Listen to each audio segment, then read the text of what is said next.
Beleza, galera? Então a gente viu lá no início da aula que a gente tem estruturas de revestimento, tá? Cada uma com uma característica que revestem todo o sistema nervoso central.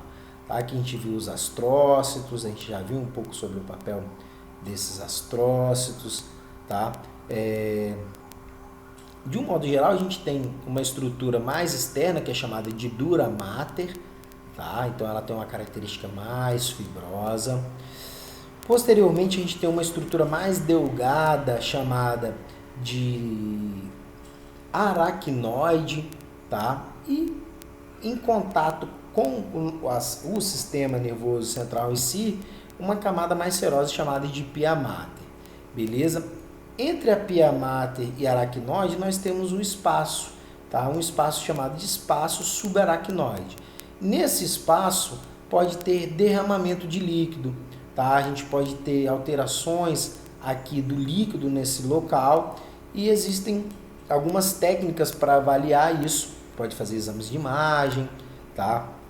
E as alterações ou derrame nesse espaço está ligado principalmente aos eventos de trauma, alguns acidentes vasculares também, tá? Que acometem e levam à morte.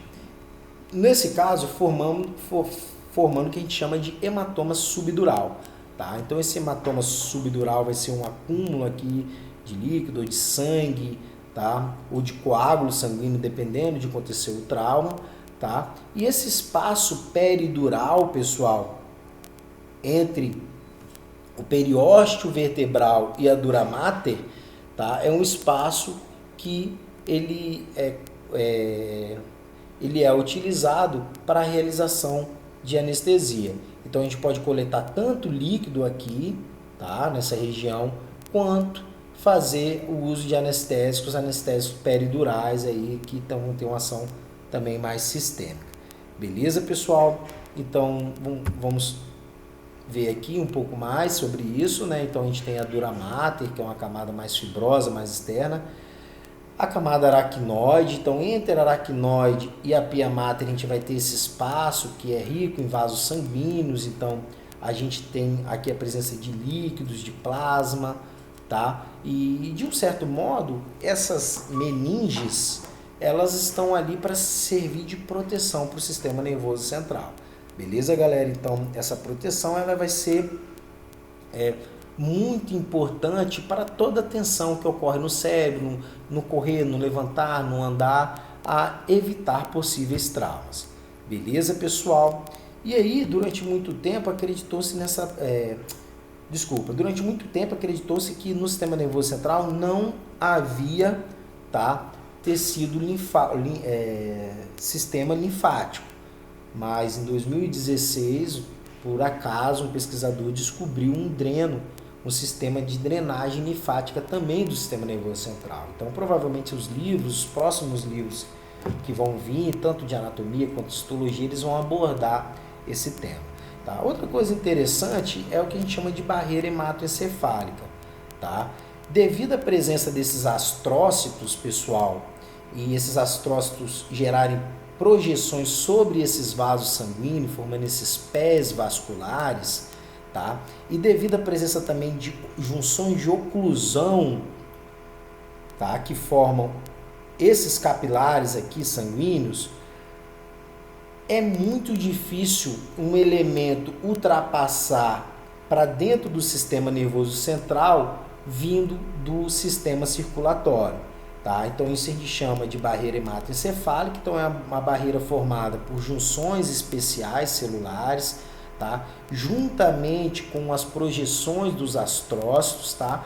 E elas vão dificultar a passagem de determinadas substâncias, tá? Químicos, toxinas do sangue para o sistema nervoso central.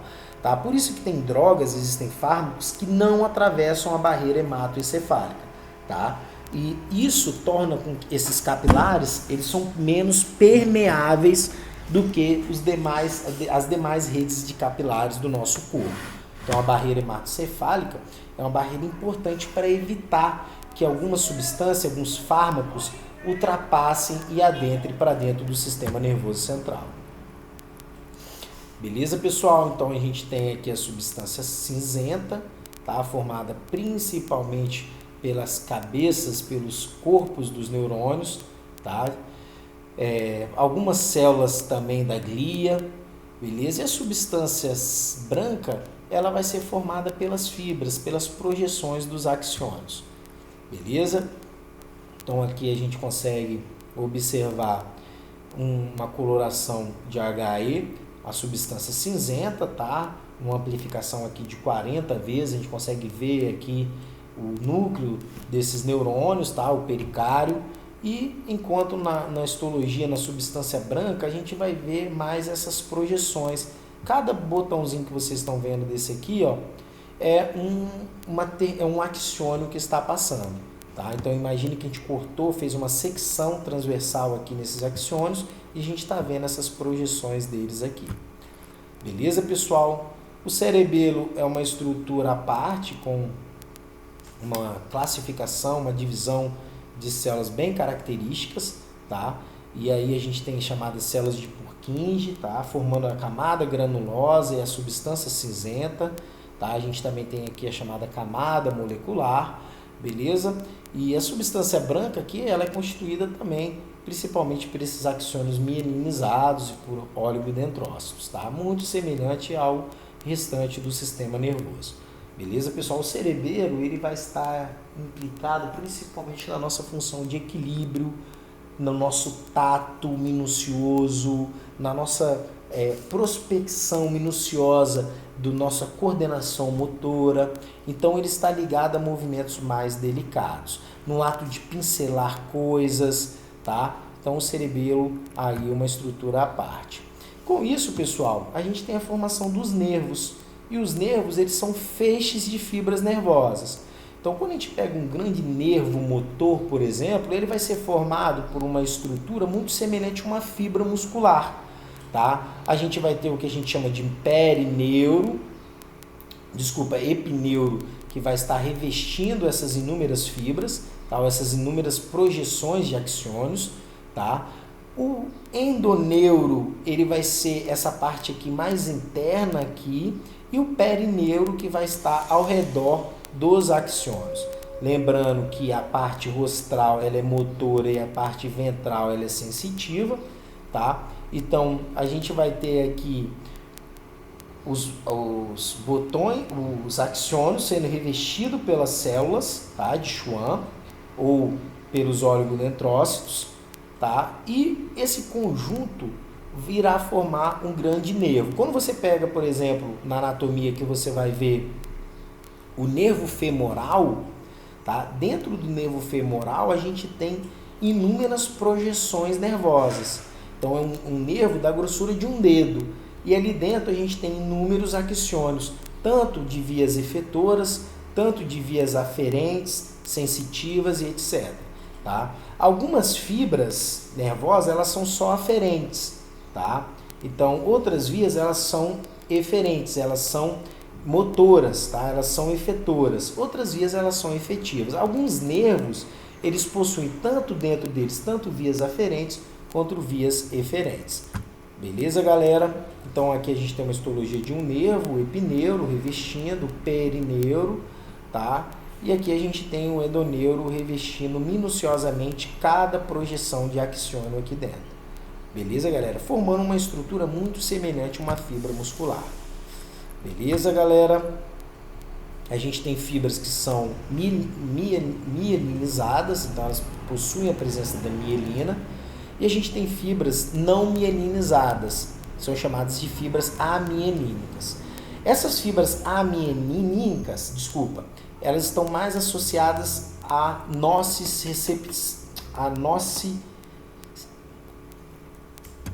estão associadas à nocicepção, que é a sensação de estímulo de dor, tá? São chamadas de fibras do tipo C, beleza? Então, essa aqui é uma fibra mielínica, por exemplo, tá? Então, a gente não tem aqui a projeção, a formação das banhas de mielina, e aqui a gente tem a projeção dos mesaxônios formando essa estrutura, essas fibras nervosas, tá? Aqui a gente tem, então, a diferença entre essas fibras amielínicas e as fibras mielínicas. Então, as fibras mielinizadas, as células elas vão revestir completamente cada segmento axonal desse. Enquanto nas fibras amielínicas, não.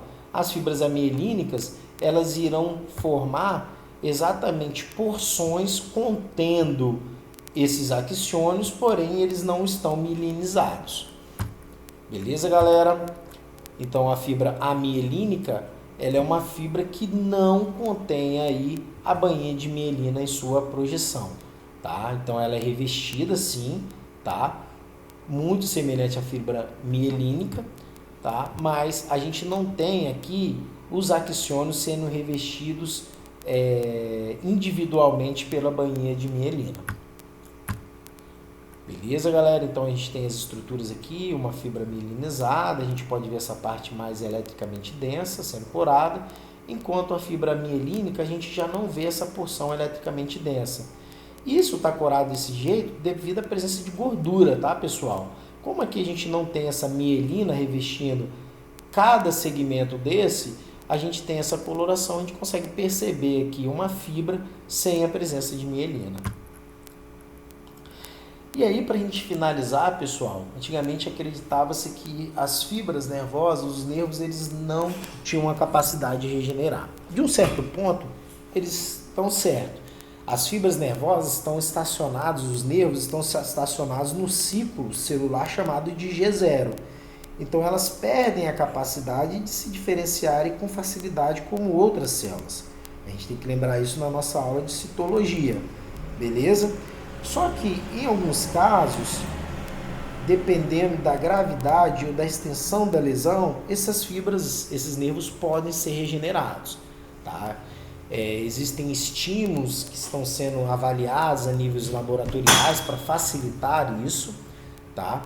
Então, a gente pode ter a renovação, a regeneração ocorrendo em torno de 3, 4, 5 meses, ou quando essa ruptura ela foi completa, tá? Nunca mais a gente vai ter essa renovação, essa regeneração nervosa.